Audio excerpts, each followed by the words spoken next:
Genesis 3. Now the serpent was more subtle than any beast of the field which the Lord God had made.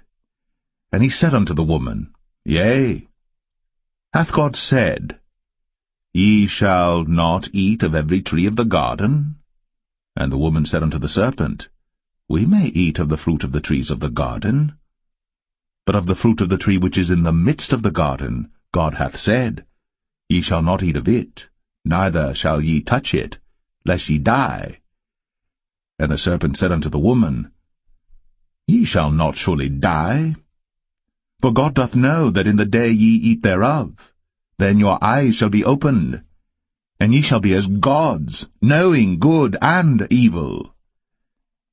And when the woman saw that the tree was good for food, and that it was pleasant to the eyes, and a tree to be desired to make one wise, she took of the fruit thereof, and did eat, and gave also unto her husband with her, and he did eat.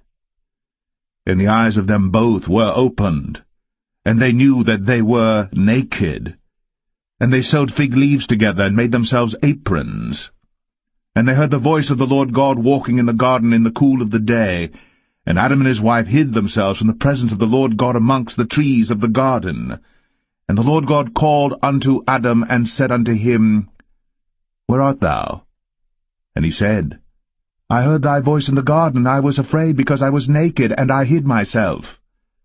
And he said, Who told thee that thou wast naked?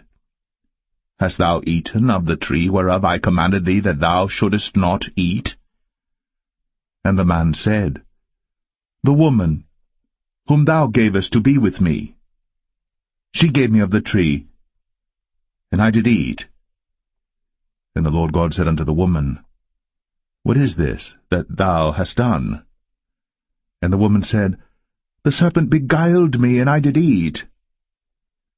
And the Lord God said unto the serpent, Because thou hast done this, thou art cursed above all cattle, and above every beast of the field. Upon thy belly shalt thou go, and dust shalt thou eat all the days of thy life. And I will put enmity between thee and the woman, and between thy seed and her seed. It shall bruise thy head, and thou shalt bruise his heel. Unto the woman he said, I will greatly multiply thy sorrow, and thy conception. In sorrow thou shalt bring forth children, and thy desire shall be to thy husband, and he shall rule over thee. And unto Adam he said, Because thou hast hearkened unto the voice of thy wife, and hast eaten of the tree of which I commanded thee, saying, Thou shalt not eat of it, cursed is the ground for thy sake.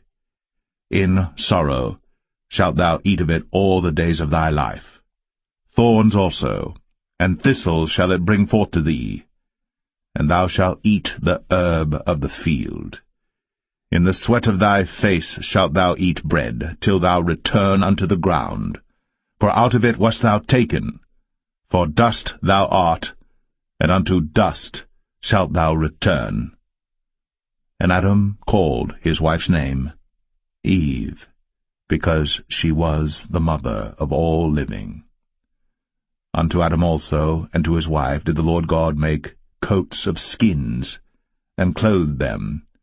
And the Lord God said, Behold, the man is become as one of us, to know good and evil. And now, lest he put forth his hand, and take also of the tree of life, and eat, and live forever. Therefore the Lord God sent him forth from the Garden of Eden, to till the ground from whence he was taken. So he drove out the man, and he placed at the east of the Garden of Eden cherubims, and a flaming sword which turned every way, to keep the way of the tree of life.